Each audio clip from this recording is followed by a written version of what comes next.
What tempo should I train at to get maximum muscle growth? My answer, all of them. I literally am laughing as I was saying the intro, only because in this new world of bodybuilding and Instagram and YouTube, everyone's always like, what is the best way? What is the right way? And sometimes the answer is all of it, or maybe, or gray, or I don't know. But when it comes down to tempo of lifting, today I'm gonna talk you through 5 different tempos. And I utilize every one of them every week.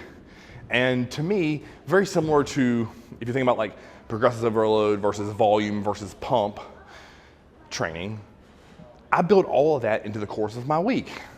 So with tempo, I do the same thing.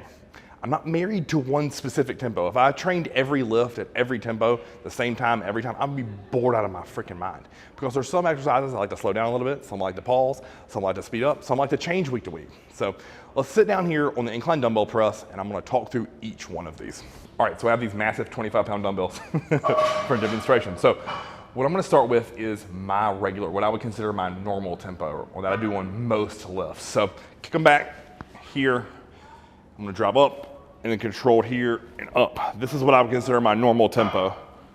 No pauses, just good and rhythmic, squeeze, contract. So I'm feeling my chest open up, chest contract, chest open up, contract.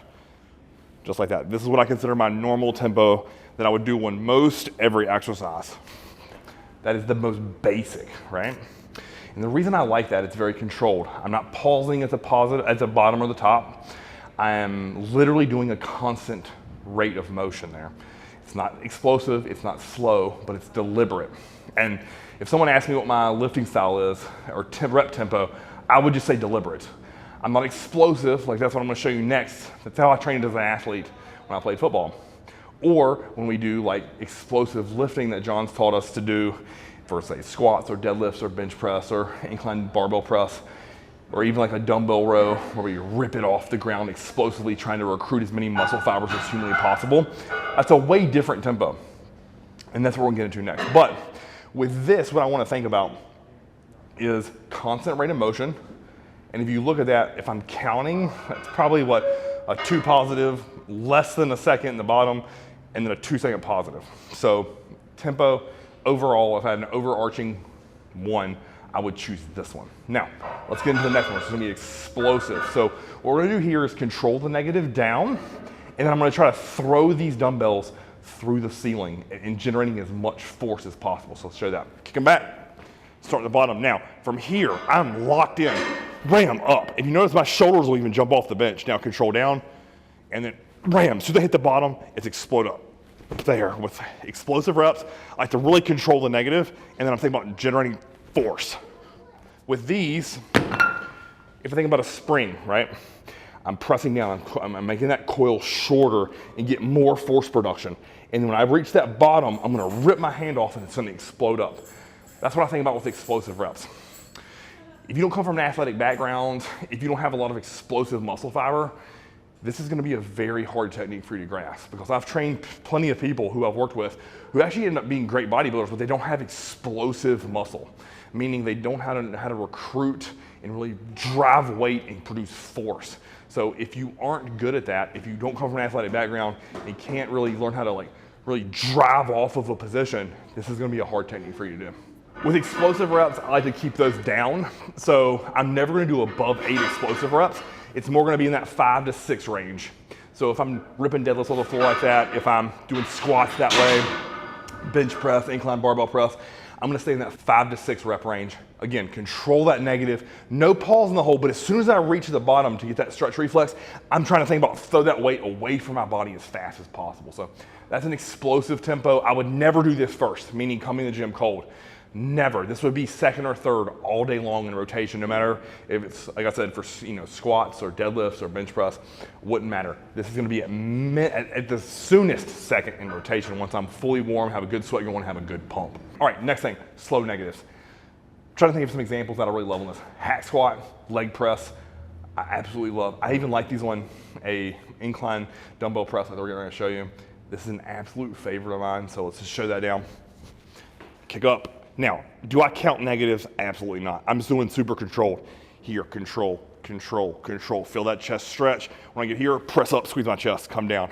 right back into it, control, own it, bam, up, just like that.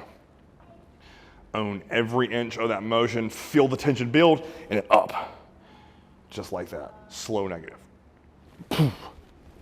That also works really, really well for curls, skull crushers.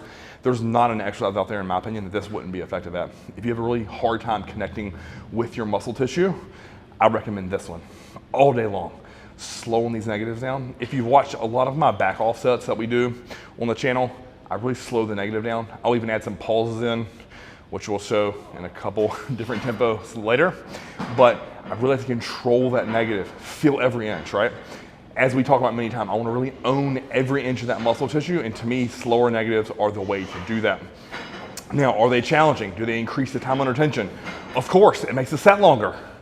So 9 times out of 10, you're going to have to lighten the load a little bit, but at the same time, if you can take the same weights you're using for your top set, slow those negatives down, only lose 2 to 3 reps, but really, again, you're adding 10 to 20 seconds to a set.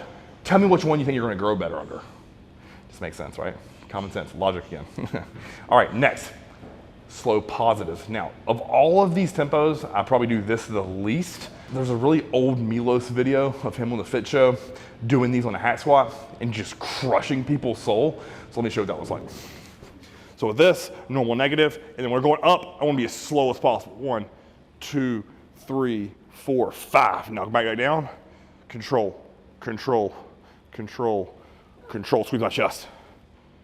Control, just like that. One more. Now, I do want to show one more because I kind of cheated out of the bottom there. This portion to here, you want to be, your body's naturally going to want to explode up out of it. Control it. Here, fight every inch. Just like that. As I was doing that, I told you I saw Milos doing this on the hack squat. I actually really like doing that on the adductor, ADD machines for inner thighs. Control the negative, because I'm never going to just recommend letting that fly, because I don't want to tear a muscle there. And then really owning that positive. That feels incredible. So the adductor machine, there's a little piece of gold for you guys. On your back off set, the next time you do it, after you do your top set, go do as many as you can doing super slow positives. And then once you reach failure there, just crush regular speed. Well, I'm sure we'll show a video here of me doing that live. It is absolutely killer for your inner thighs. Final one. Pauses at both the bottom and the top. So again, if you follow this channel for a long time, you know my back offs. I'm gonna do these all the time. Come down, feel my chest open up, poof, squeeze the top. Open that chest, pause, bear, squeeze the top. Every inch I'm feeling in my chest. Open, squeeze. So I'm thinking about here, open my chest up, feeling that stretch, squeezing my chest together. So if you look at that, when I'm coming down, pause, all that's open, and then now I'm gonna fully shorten those pecs. So if I switch to show you here, without a pump, this is an off day, I want you to just watch my chest through my shirt. Open, now watch when I squeeze my chest, watch that this meat comes from here and around. All that pec is shoving into my sternum. Squeeze 1, 2, squeeze 1, 2.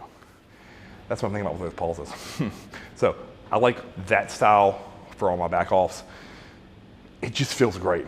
Pushes blood into the muscle, really makes me own that exercise. Because I'm thinking about it, I've already done the heavy set. I've already done what I've considered the money maker. I want to slow that rep tempo down, pause in the hole, pause the contraction, and really blow that muscle up with blood. So if you think about it from both ends, right? I'm scratching the itch of the progressive overload of me wanting to be stronger.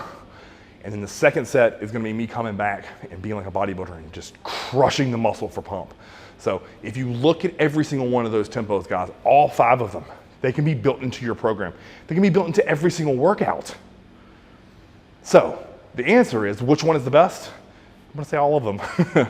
Everyone has a place throughout the course of your training week.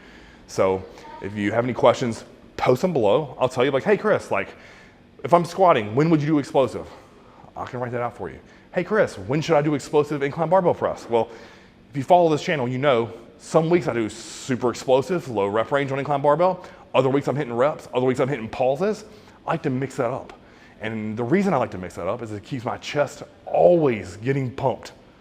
And it never knows what's coming. I know a lot of people in the science community are gonna hate that little keep the muscle guessing shit.